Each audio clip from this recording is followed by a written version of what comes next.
جماعت اسلامی از اول تا آخر ایک دینی تحریک ہے۔ انسانی زندگی جن جن دائروں میں اپنے آپ کو بنواتی ہے، نظر آتی ہے، دکھائی دیتی ہے، ان تمام دائروں کے اندر دین کی تعلیمات اور اللہ رسول کی ہدایات موجود ہیں۔ ان تعلیمات اور ہدایات کے مطابق اپنے آپ کو ان سانچوں کے اندر ڈھالنا یہ ازبز ضروری ہے، تاکہ زندگی اور انسانی زندگی کا کوئی مورچہ اور محاذ اور میدان عمل خالی نہ رہ جائے کہ جہاں ہم موجود نہ ہوں۔ ہر جگہ پکار ہے، ہر جگہ مطالبہ اور تقاضا ہے، ہر جگہ نوشتہ دیوار بڑے پیمانے پر دور تک پھیلا اور سجا ہوا ہے، اور ہم کو بعض کاموں کے لیے، زندگی کے ذمہ داریوں کی ادائیگی کے لیے بلا رہا ہوتا ہے۔ لہذا یہ ایک بہت بڑا محاذ اور مورچہ ہے۔ اس کے نتیجے میں پورے سال پھر آپ کچھ کام کرتے ہیں، امانت و دیانت کا پیکر بھی بنتے ہیں، اور جد و جہد کے نئے نئے عنوانات جو ہیں وہ سجاتے ہیں۔ لیکن یہ عید قرباں کا موقع ہے۔ حقیقت یہ ہے آج سے کچھ عرصے پہلے تک آپ ہی یہ کام کرتے تھے، یعنی کچھ عرصے سے مراد یہ ہے کہ 30-35 سال پہلے تک۔ اس کے بعد آپ کے دیکھا دیکھی اگر اور لوگوں نے بھی شروع کیا ہے تو یہ بھی صدقہ جاریہ آپ ہی کا ہوا نا۔ اوروں نے شروع کیا ہے، اچھی بات ہے، شروع کیا ہے، اور زیادہ لوگ یہ کام کریں اس سے بھی زیادہ اچھی بات ہے۔ لیکن کیونکہ پائنیئرز آپ ہیں، اس کی ابتدا کرنے والے، یہ ڈول ڈالنے والے پہلے آپ لوگ ہیں، اس لیے میں سمجھتا ہوں کہ ان کے اجر میں سے بھی کچھ حصہ آپ ضرور پائیں گے۔ ان کا اجر اپنا ملے گا جس کو جو کام کرے گا، اس پہ کمی کیے بغیر، اس لیے کہ آپ نے اس چراغ کو پہلے جلایا تھا، پھر لوگوں نے چراغ سے چراغ جلانے کی اس ریت کو اپنایا اور اس رویے کو اپنایا۔ اس لیے اس موقع کو فی الحقیقت اپنے آپ کو جسے کہتے ہیں ڈوب کر پانے کی کوشش کرنی چاہیے، اور فی الحقیقت ان تمام حوالوں کو زندہ رکھنا چاہیے جن کا ذکر یہاں تفصیلات و جزیات کے اندر آیا ہے۔ ایک بات آ رہی ذہن میں، اس لیے عرض کیے دیتا ہوں کہ یہ جو تنظیم نو ہوتی رہتی ہے، سال کے شروع میں، سال کے آخر میں، سال گزرنے کے بعد، 2 سال پورے ہونے کے بعد، یہ بھی زندگی کی علامتوں میں سے ایک علامت ہے۔ اس لیے کہ تنظیم کسی ساکت و جامد شے کا نام نہیں، تنظیم مطلوب ہے اس کے حوالے سے تحرک اور سرگرمی۔ جو تنظیم بوجھل ہو جائے، جس تنظیم میں کام کرتے کرتے لوگ پرانے اور بوسیدہ ہو جائیں، یا یہ محسوس کرنے لگیں کہ وقت اور حالات کے تقاضے بدل گئے ہیں، تنظیم کو اس کا ساتھ دینا چاہیے، تو سوچ بچار اور فکر کے نتیجے میں تنظیم کے اندر تبدیلیاں کی جاتی ہیں، اور کسی ایک ہی راستے پر گامزن رہنے کے جو مختلف نئے طریقے ہو سکتے ہیں ان کو اپنایا جاتا ہے۔ ظاہر ہے کہ تنظیم کی تبدیلی کے جو حسن و قبح ہیں وہ تو امیر ضلع جانتے ہوں گے، ان کی ٹیم جانتی ہوگی، آپ سب لوگ جانتے ہوں گے جن تک وہ تمام معاملات پہنچے ہیں۔ لیکن میں سمجھتا ہوں کہ یہ خود زندگی کی رمق اور زندگی کو فی الحقیقت زندگی سے ہمکنار کرنے کا عنوان ہے کہ تنظیم نو کی جائے، تنظیم کے حوالے سے نئی نئی تبدیلیاں کی جائیں، پھر لوگوں کو اپنے تجربے سے گزر کر تجربوں سے سیکھنے کا ایک موقع میسر آتا ہے، اس سے استفادہ کیا جائے۔ ہم جن حالات سے اس وقت گزر رہے ہیں، صحیح اور سچی بات تو یہ ہے کہ پوری دنیا کے اندر اسلامی تحریکیں ہر جگہ بڑی آزمائش سے دوچار، اپنی اپنی آزمائشیں ہیں، اپنے اپنے سرگرمیوں کے عنوانات ہیں اس کا مقابلہ کرنے کے لیے۔ لیکن میں جو تھوڑا بہت علم رکھتا ہوں، معلومات جمع کرتا ہوں، میرا اندازہ یہ ہے کہ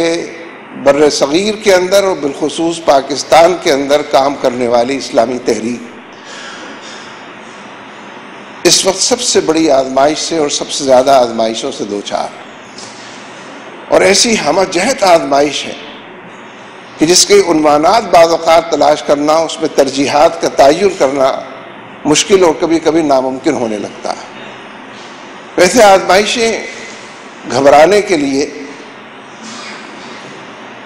اور سب کچھ چھوڑ کر بیٹھ جانے کے لیے نہیں ہوتی۔ آزمائشوں کی دعوت کوئی بھی نہیں دیتا، اور اس کا حکم بھی ہے باقاعدہ، اس کا پورا فلسفہ بھی ہے کہ آزمائش کو دعوت نہیں دینی چاہیے۔ لیکن جب آزمائشیں مجسم سامنے آ کر کھڑی ہو جائیں تو خندہ پیشانی کے ساتھ اس کا مقابلہ کرنا، اس میں سے راستہ بنانا،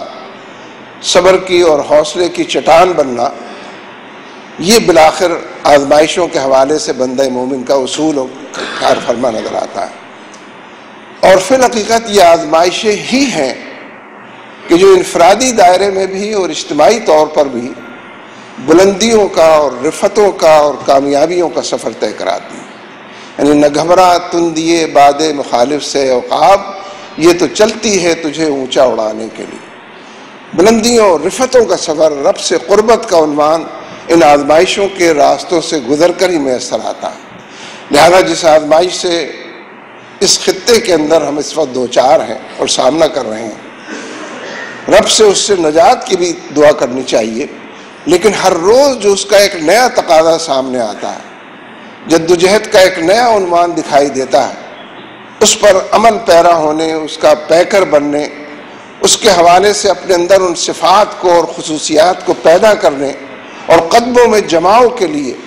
اور دور اندیشی اور دور بینی یعنی بصیرت و بصارت پیدا کرنے کے لیے جہاں اپنے رب سے دعا کرنی چاہیے، وہیں اسی کے ساتھ ساتھ ان اقدامات کو، ان رویوں کو اپنانا بھی چاہیے کہ جو ان آزمائشوں کے لیے ناگزیر ہیں اور اس کے لیے نسخہ شفا اور نسخہ کیمیا۔ بسا اوقات ہوتا ایسے ہے کہ آدمی اپنی کمزوری کی وجہ سے، ناتوانی اور ضعف کی وجہ سے حالات پر گرفت نہیں کر پاتا، نفس پر ہاتھ نہیں رکھ پاتا، اور ناسمجھی کی وجہ سے پریشانی اور حالات کی خرابی سے دوچار ہو جاتا ہے۔ اسی لیے ہم اپنے تمام اجتماعات میں جب ہم ملتے ہیں، چھوٹے بڑے اجتماعات میں، اس بات کے لیے کوشش کرتے ہیں کہ تذکیر کے طور پر حالات کا چاہے جزوی طور پر ہی صحیح احاطہ کیا جائے، اور یہ کہنے اور بتانے اور سننے اور سمجھانے کی کوشش کی جائے کہ ہم اس وقت کہاں کھڑے ہیں، کون سی آندھیاں ہیں، کون سے طوفان ہیں، کن کن اژدہوں نے منہ کھول کر ہمارا استقبال کیا ہوا ہے، تاکہ حالات کو جان کر حالات کا مقابلہ کرنے کی صحیح کو تیز تر کیا جائے۔ ویسے تو اس ملک کے اندر جب فوجی حکومت قائم تھی، آزمائشیں شروع ہو گئی تھیں، لیکن بجا طور پر لوگوں کو یہ توقع پیدا ہوئی تھی کہ 18 فروری کے انتخابات کے نتیجے میں ایک نیا انتخابی کلچر اور سیاسی کلچر وجود میں آئے گا، اور حالات کی تبدیلی کے نتیجے میں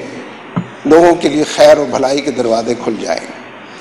لیکن اے بسا آرزو کہ خاک شد کے مصداق،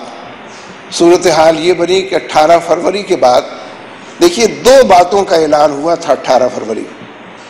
جن لوگوں نے انتخابات جیتے تھے اور جنہیں حکومت بنانی تھی اور بنا رہے تھے، انہوں نے کھل کر یہ بات کہی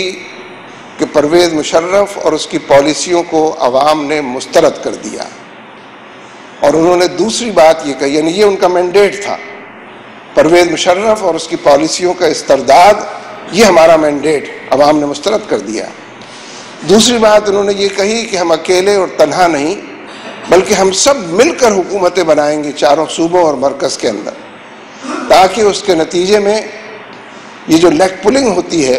بیان بازیاں ہوتی ہیں، کردار کشی ہوتی ہے، اس کی ٹوپی اس کے سر، اس کی ٹوپی اس کے سر، یہ آپا دھاپی کا جو منظرنامہ ہوتا ہے، اس سے قوم کو نجات ملے اور پرسکون اور حالات کی اچھائی میں ہم خدمت کر سکیں اور مسائل اور اس کی گتھیوں کو سلجھا سکیں۔ لیکن آپ دیکھیں کہ ان دونوں کاؤنٹس پر، ان دونوں حوالوں سے جو مینڈیٹ ملا تھا کہ پرویز مشرف اور اس کی پالیسیاں مسترد ہو گئی ہیں، اسی راستے پر ساری 5 حکومتیں صوبائی و مرکزی چل رہی ہیں، انہی پالیسیوں کو مسلسل آگے بڑھا رہی ہیں، اور پرویز مشرف کو بھی بہت پیچھے چھوڑ کر اس کے بتائے ہوئے راستے پر گامزن۔ اور یہ جو دوسرا معاملہ تھا کہ ہم مل جل کر حکومتیں بنائیں گے، بظاہر مل جل کر حکومتیں بنا لی ہیں، لیکن جس لیگ پولنگ سے اور آپا دھاپی سے بچنا مطلوب اور مقصود تھا، سارے اخبارات صبح سے لے کر شام تک چلنے والے چینلز مسلسل اس کی گواہی دیتے ہیں کہ سوائے لیگ پولنگ کے، سوائے کردار کشی کے، ایک دوسرے کے خلاف بیان بازی کے، اس کی چارج شیٹ اس کے حوالے، اس کی چارج شیٹ اس کے حوالے، کوئی اور کام نہیں ہے کہ جو ہو رہا ہو۔ اسی لیے کرپشن بڑھ رہی ہے، اسی لیے جو کمٹمنٹس تھے ان کو آنر نہیں کیا جا رہا، جو امیدیں بندھی تھیں وہ دم توڑ گئی۔ یہی وجہ ہے کہ جب آج لوگ تبدیلی کی بات کرتے ہیں اور انقلاب کا حوالہ جو ہے اس کو مضبوط کرتے ہیں. تو تبدیلی کی بات اسی لیے کی جا رہی ہے کہ جو اس وقت کی حکومتیں ہیں ان پر سے اعتبار اٹھ گیا، ان پر سے اعتماد ختم ہو گیا. ان کے بارے میں یہ یقین ہو چلا ہے کہ یہ ڈیلیور نہیں کر سکتے، یہ فی الحقیقت کچھ دینے کی اور مسائل کو حل کرنے کی صلاحیت سے اپنے آپ کو عاری پاتے ہیں.